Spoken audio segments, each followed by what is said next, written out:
नमस्कार, मैं ज्योति प्रकाश रंगा और आप देख रहे हैं आरएम न्यूज़ बीकानेर। आइए डाल लेते हैं एक नज़र दिन भर की खास खबरों पर। कोरोना संक्रमण के मामलों में पहली बार राहत मिली। पहली बार पहली ही लिस्ट में मिले 100 से कम पॉजिटिव। नरसिंह चतुर्दशी के मौके पर नरसिंह मंदिरों में होगी प्रतीकात्मक नरसिंह लीला का आयोजन। भुट्टो के चौराहे पर अवैध निर्माण के विरोध में हिंदू जागरण मंच ने किया प्रदर्शन और दिया ज्ञापन।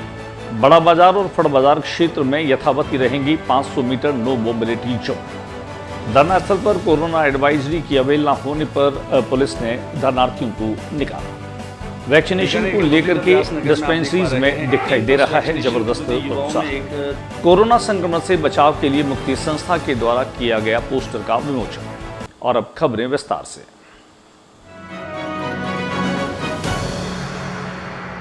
सबसे पहले बातचीत करते हैं कोविड संक्रमण की। देश भर में जहां कोविड का संक्रमण लगातार कम होता जा रहा है, दूसरी वेव जो है वह अब कमज़ोर पड़ती हुई दिखाई दे रही है, लेकिन मौतों का आंकड़ा अभी भी डरा रहा है। और उनके साथ साथ ब्लैक फंगस, वाइट फंगस और अब नया फंगस जिसे येलो फंगस के रूप में माना जा रहा है, चिकित्सा विभाग के लिए और चिकित्सकों के लिए एक बड़ी चुनौती के रूप में सामने आ रहा है। हालांकि प्रदेश में और राजधानी में भी अब मामले कम हो रहे हैं। पहली बार 1000 से कम मामले प्रदेश में देखने को मिले, जहां पूरी तरीके से कोरोना संक्रमण की दूसरी लहर जो है वो कमज़ोर होती हुई दिखाई दे रही है, लेकिन अभी भी सतर्क रहने की आवश्यकता है। पहली लहर के दौरान लोगों ने इसी बात की लापरवाही बरती और उसका खामियाजा सेकेंड वेव के साथ में आम जन को भुगतना पड़ा। अभी भी त्रिस्तरीय जन अनुशासन पखवाड़ा चल रहा है। इस त्रिस्तरीय जन अनुशासन पखवाड़े के तहत न केवल इन संक्रमितों का आंकड़ा कंट्रोल करने में कामयाबी मिल रही है, बल्कि अभी कुछ दिन और एहतियात रखने की वजह से ही हम पूरी तरीके से कोरोना पर काबू पा सकेंगे। बीकानेर में भी आज एक मुद्दत के बाद पहली बार 100 से कम संक्रमितों का आंकड़ा मिला है। आज पहली लिस्ट जो जारी की गई थी उनमें मात्र 93 संक्रमित मरीज मिले और अब उम्मीद करते हैं धीरे धीरे कि यह संख्या और कम होगी। एक और हालांकि कम संक्रमितों का आना सैंपलिंग का कम होना भी बताया जा रहा है, लेकिन इस बात में भी दम है कि वही लोग सैंपलिंग के लिए जाते हैं जिन लोगों को इस बात का भय होता है या फिर डॉक्टर जिन्हें परामर्श देते हैं। कुल मिलाकर के बीकानेर के पीवीएम अस्पताल पर अब जो है वो थोड़ा भार कम होना शुरू हुआ है। हालांकि निजी अस्पतालों में भी ऑक्सीजन और जीवन रक्षक दवाएं उसी तरीके से सप्लाई की जा रही है और बीकानेर संभाग का सबसे बड़ा अस्पताल जो है पीबीएम, वहां पर एमसीएच में भी अब स्थिति कमोबेश जो है वो नियंत्रण में दिखाई दे रही है, लेकिन लगातार हो रही मौतें जो हैं वह अभी भी डरा रही है। अब उम्मीद करते हैं कि धीरे धीरे कोरोना की यह सेकेंड लहर जो है वो कमजोर होती हुई दिखाई दे रही है। बीकानेर में त्रिस्तरीय जन अनुशासन जो पखवाड़ा चल रहा है उसके चलते कई व्यापारियों ने जो है वह एकत्र होकर के जिला कलेक्टर को एक ज्ञापन भी सौंपा। इस कलेक्टर को ज्ञापन में उन्होंने इस बात का भी जिक्र किया कि धीरे धीरे केस भी कम हो रहे हैं। साथ ही साथ उन्होंने ये भी कहा कि अब जो है वह उन्हें भी रियायत मिलनी चाहिए, मौका मिलना चाहिए।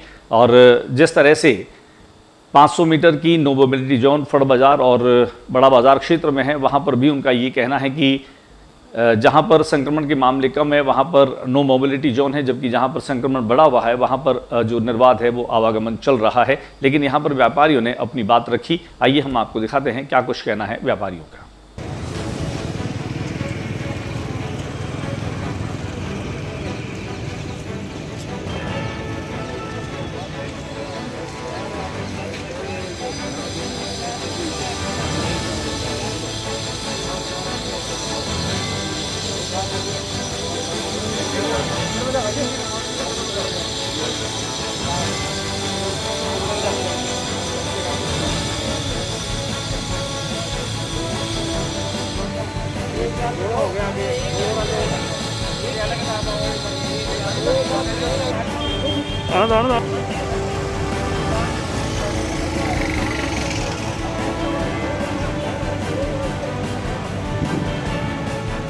अपन हम कलेक्टर साहब से मिलने आए हैं और ज्ञापन दे रहे हैं कि भाई यहाँ फड़ बाजार, कोट गेट और बड़ा बाजार व्यापारी इकट्ठे हुए हैं कि हमारे यहाँ 15 दिन से ऑलरेडी माल बाजार बंद है और हमने स्वेच्छा से बाजार बंद भी किया था। अब हमारे साथ क्या है कि ये बोल के बंद किया जा रहा है कि यहाँ भीड़ बहुत ज़्यादा रहती है, जबकि हम कलेक्टर साहब से निवेदन करते हैं कि वो अपने पर्सनल गाड़ी में मार्केट में घूमें, जिससे उनको पता चले हर जगह भीड़ मौजूद है। हम कलेक्टर साहब से निवेदन करते हैं कि हमारा बाजार भी गाइडलाइन के अनुसार खुलवाया जाए। धन्यवाद। मधुसूदन सारस्वत फड़ बाजार। और कौन कौन है आपके साथ? कौन हमारे यहाँ फर बाजार के अलावा मतलब बड़े बाजार के और इन कोर्ट गेट के एसोसिएशन सभी व्यापारी इकट्ठे हुए हैं और हम कलेक्टर साहब को ज्ञापन देने आए हैं। भुट्टो के चौराहे पर एक दरगाह के निर्माण को लेकर के दो पक्षों में समुदायों में जो तनाव हो गया था वह अब नियंत्रण में। हालांकि सूचना मिलते ही पुलिस का जाब्ता वहां पर पहुंचा। आज उसी अस्थायी निर्माण को रोकने की मांग को लेकर के हिंदू जागरण मंच के प्रांतीय संयोजक जेठानंद व्यास के नेतृत्व में भी लोग वहां पर पहुंचे। जिला कलेक्टर से मिलकर के उन्होंने ज्ञापन दिया और साथ ही साथ उन्होंने कहा कि वो भी चाहते हैं कि शांति बरकरार रहे, दोनों ही पक्षों में बातचीत जो है वो मिल बैठ करके हो। लेकिन उन्होंने कहा जिस तरीके से यह काम हुआ है वह बिल्कुल गलत है, ये आरोप भी उन्होंने लगाया। हम आपको दिखाते हैं वहां पर जो स्थिति चल रही है उस स्थिति का सूरत हाल, जहां पर पहुंच करके जेठानंद और उनके तमाम लोगों ने इस बात की आपत्ति दर्ज कराई।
हमने यहाँ पर हिंदू जागरण मंच के प्रांतीय संयोजक जेठानंद व्यास से की विशेष बातचीत। जागरण मंच प्रांत संयोजक, ये जो कल भुट्टा के चौराहे पर एक मज़ार थी उस पे पक्का निर्माण इन्होंने किया है। लॉकडाउन की आड़ में वहाँ एक पर्दा लगाकर और अंदर उन्होंने पक्का निर्माण कर लिया है।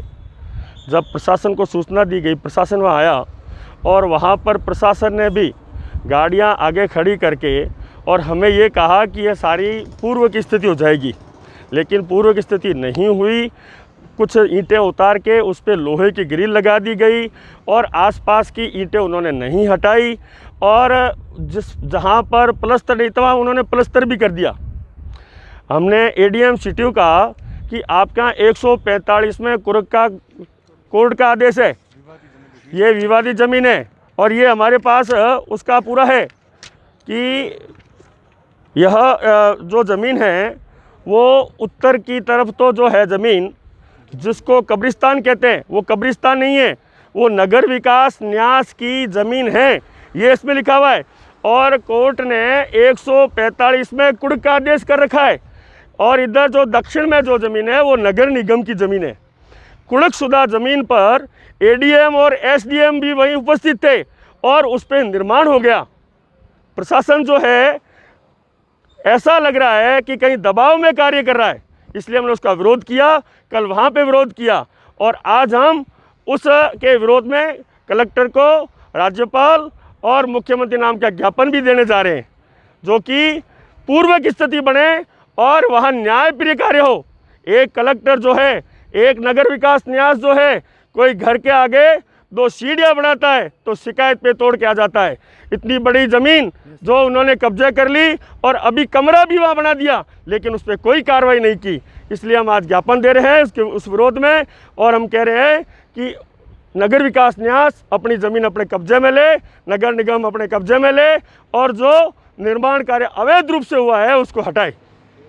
नथुसर बास में स्थित ब्रह्म बगीचा परिसर में ऊर्जा एवं जलदाय मंत्री डॉक्टर बी.डी. कल्ला ने मुक्ति संस्था के द्वारा पब्लिश एक पोस्टर का लोकार्पण किया। कोरोना संक्रमण से खुद भी बचें और दूसरों का भी बचाव करें, इसमें कुछ आवश्यक निर्देश दिए गए हैं। इनमें मुक्ति संस्था के अध्यक्ष एडवोकेट हीरालाल हर्ष और सचिव राजेंद्र जोशी भी शामिल रहे। आइए हम आपको दिखाते हैं इस पोस्टर लोकार्पण की कुछ संपादित अंश।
वैशाख महीने के शुक्ल पक्ष की चतुर्दशी को भगवान नृसिंह का अवतार माना जाता है और इसे नृसिंह जयंती के रूप में भी लोग मानते हैं। हिंदू मान्यताओं के अनुसार इसी दिन जो है हिरण्यकशिपु का वध किया गया था।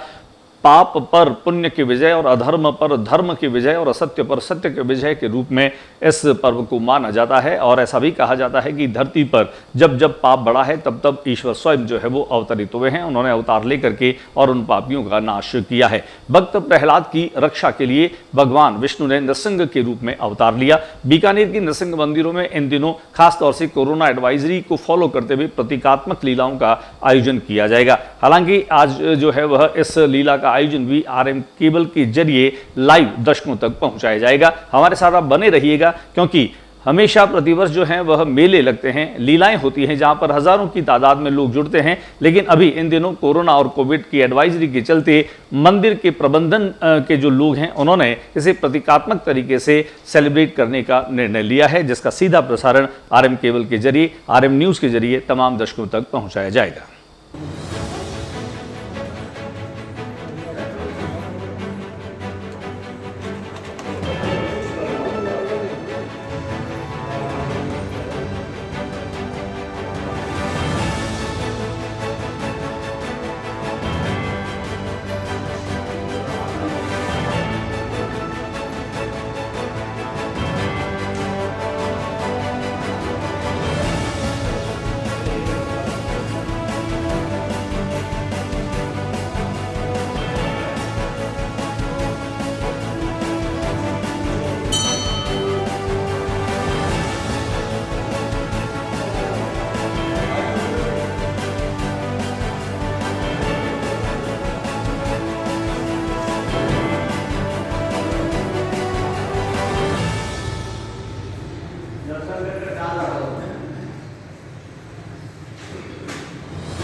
नरसिंह जयंती है। नरसिंह जयंती पर आज के दिन भव्य मेला लगता है। क्या इस बार कोरोना काल को देखते हुए कितना प्रभाव पड़ेगा, या मेला होगा या नहीं होगा? ऐसा है कि कोरोना काल और सरकार की गाइडलाइन को देखते हुए इस बार मेला का जो है आयोजन हमारे द्वारा नहीं किया जाएगा। ट्रस्ट के द्वारा ये निर्णय लिया गया है कि मेले का आयोजन नहीं होगा। केवल शाम को 7 बजे से 8 बजे जो हमारे अवतार का समय है नरसिंह भगवान के, उस समय में नरसिंह जी और हिरण्यकश्यप के चेहरे जो हैं वो बाहर निकाले जाएंगे और उनकी आरती और उनका जो है पूजन करके और पुनः वापस जो है उनको रख दिया जाएगा। कितने आदमी मंदिर में? उस वक्त हमारे यहाँ पर केवल 5 ट्रस्टी जो व्यवस्था के तहत जो व्यवस्था करते हैं, केवल 5 ट्रस्टी रहेंगे यहाँ पर, और कोई दूसरा और पुजारी इसके अतिरिक्त कोई व्यक्ति नहीं रहेगा। त्रिस्तरीय जन अनुशासन पखवाड़ा चल रहा है और राष्ट्रीय सहायक स्कूल के पास में जो गलियां बनी है वहां पर ठेले लगते हैं और इन्हीं ठेलों पर खरीदारों की भीड़ लगती है। हालांकि एक और कोरोना एडवाइजरी की पालना के लिए सख्त निर्देश है, लेकिन गाड़ों पर इस तरह की भीड़ जो है वह निश्चित तौर पर कोरोना एडवाइजरी की धज्जियां उड़ाने वाली दिखाई देती है। हम आपको दिखाते हैं राष्ट्रीय सहायक स्कूल के पास का वो नज़ारा जहाँ पर बड़ी संख्या में ठेले वाले लोग यहाँ खड़े रहते हैं।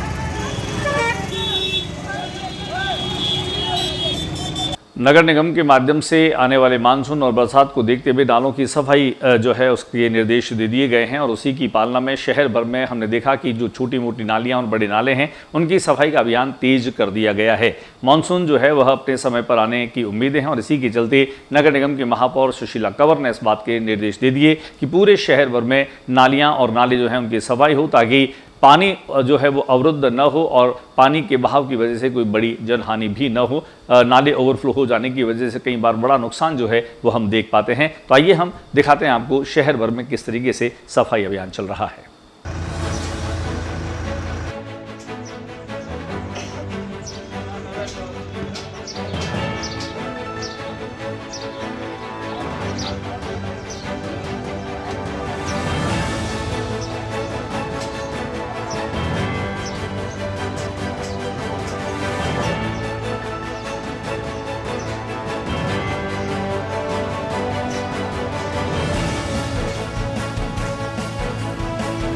गया तो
ओ भाई थोड़ा ओ भाई थोड़ा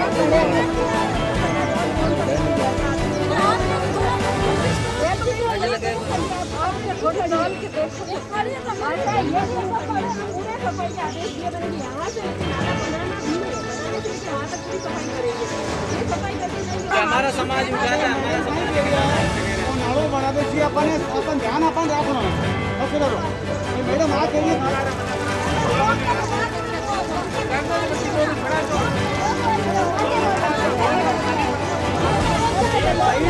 हिम्मत करनी पड़ी।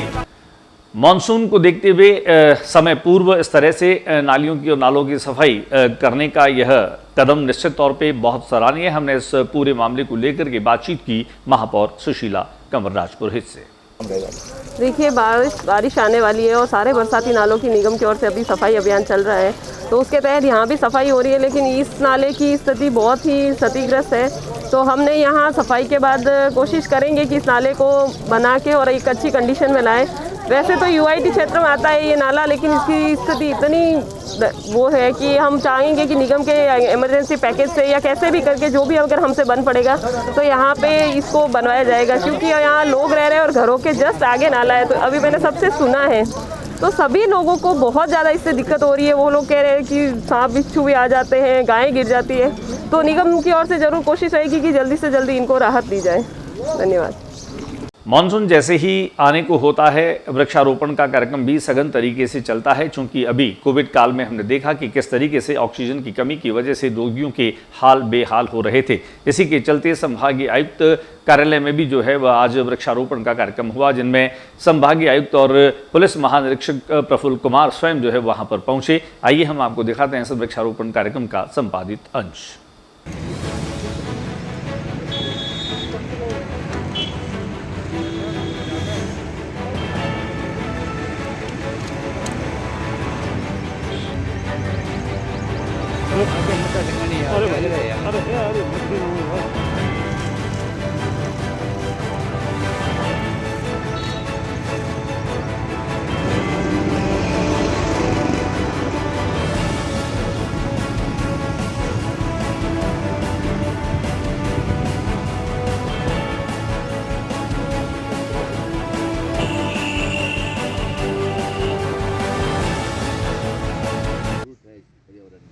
देखिए, हमारा पूरा विश्व अभी एक कोरोना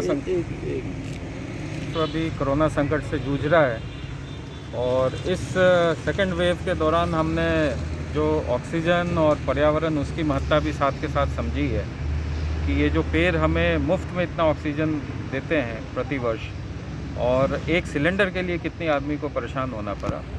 वृक्षारोपण करके ना सिर्फ आप अभी प्रेजेंट के लिए बल्कि ये आगामी पीढ़ियों के लिए भी आप एक सुखद भविष्य छोड़ते हो। तो आज कार्यालय परिसर में भी वृक्षारोपण का आयोजन किया गया है, और अधिक से अधिक पेड़ हम लगा रहे हैं। लोगों से भी आह्वान कर रहे हैं कि आगामी दिनों में वर्षा ऋतु में भी अधिक से अधिक पेड़ लगाएं, ताकि धरती को थोड़ा सुकून मिले और हमें सुकून मिले। वर्तमान में विश्व में सबसे बड़ी जो चुनौती जिससे हम जूझ रहे हैं कोविड-19, इसी के संबंधित जो ये विश्व में जलवायु परिवर्तन की जो समस्या है और उसका मानव जीवन पर प्रभाव पड़ता है। तो पर्यावरण जो है, पर्यावरण के साथ ही मानव जीवन का विकास हुआ था, और अभी हम जो जिस युग में जी रहे हैं उस हिसाब से पर्यावरण के संरक्षण की पूरी आवश्यकता है। उसी के क्रम में यह संभागीय आयुक्त और पुलिस महानिरीक्षक कार्यालय परिसर में ये जो एनेक्सी अलग से बना रखी है हमने, और इसमें वृक्षारोपण का हमने ये लगाना या काम करना उचित समझा है। तो मैंने राजीव साहब ने इसको तैयार करवा करके हमने यहाँ पे जो आज वृक्षारोपण किया है। तो इससे क्या है कि पर्यावरण रहेगा तो मानव जीवन रहेगा। उसी के क्रम में जो है स्वच्छ पर्यावरण रहता है तो ऑक्सीजन मिलती है, लोगों को अपना जीवन के लिए बहुत ही अच्छा लगता है। यहाँ परिवार आते हैं, वो 2 मिनट बैठ जाते हैं, एंजॉय करते हैं।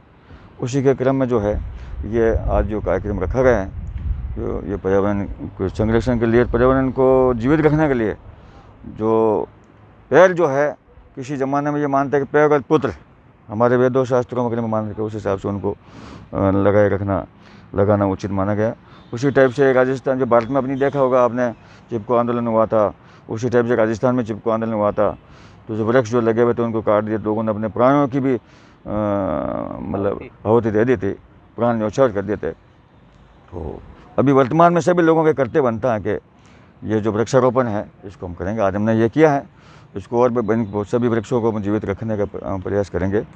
और चूँकि अभी बारिश अब आएगी उस हिसाब से, और बाकी सभी लोगों से भी आह्वान है कि पर्यावरण को जीवित रखने के लिए अपने सभी लोग अपना योगदान देने का प्रयास करें।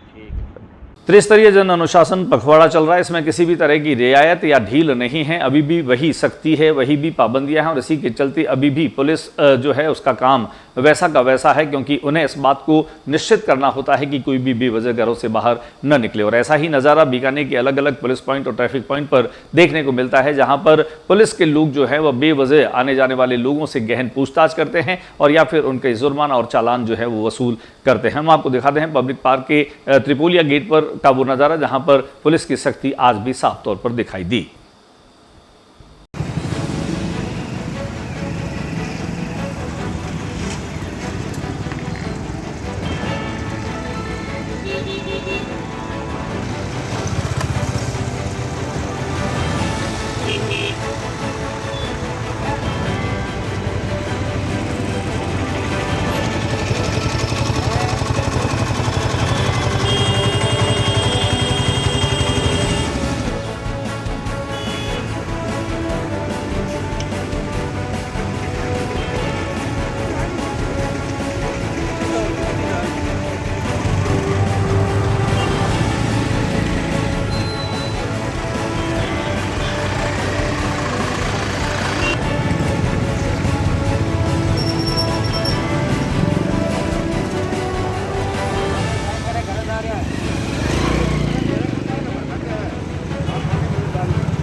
कोरोना एडवाइजरी के चलते कलेक्ट्रेट परिसर में धरने और प्रदर्शन अभी इन दिनों बिल्कुल देखने को नहीं मिल रहे हैं। केवल संयुक्त किसान मोर्चा जो है उनका एक प्रतीकात्मक धरना वहां पर चल रहा है, लेकिन आज कुछ लोगों ने वहां पर पहुंचने की कोशिश की तो पुलिस ने वहां पर उनको हटा दिया, क्योंकि इन दिनों धारा 144 भी लगी है जहां पर 5 से अधिक लोगों के एकत्र होने की मनाही है। आइए हम आपको दिखाते हैं कि पुलिस ने प्रदर्शन करने और धरने पर बैठने वाले लोगों को कैसे समझा करके और यहाँ से हटाया।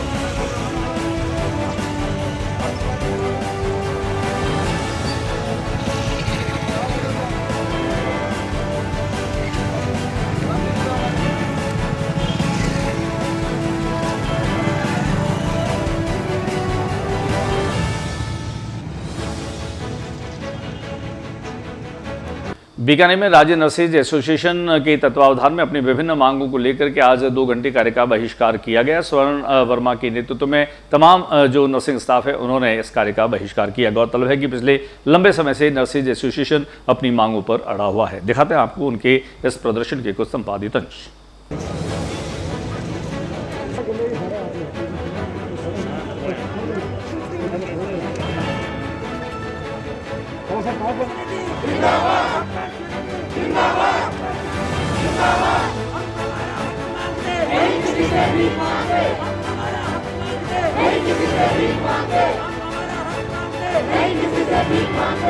आज के बुलेटिन में बस इतना ही। अगले बुलेटिन में नई गतिविधियों के साथ SMSC चैनल पर फिर मुलाकात होगी। न्यूज रूम से ज्योति प्रकाश रंगा को इजाजत दीजिए। नमस्कार।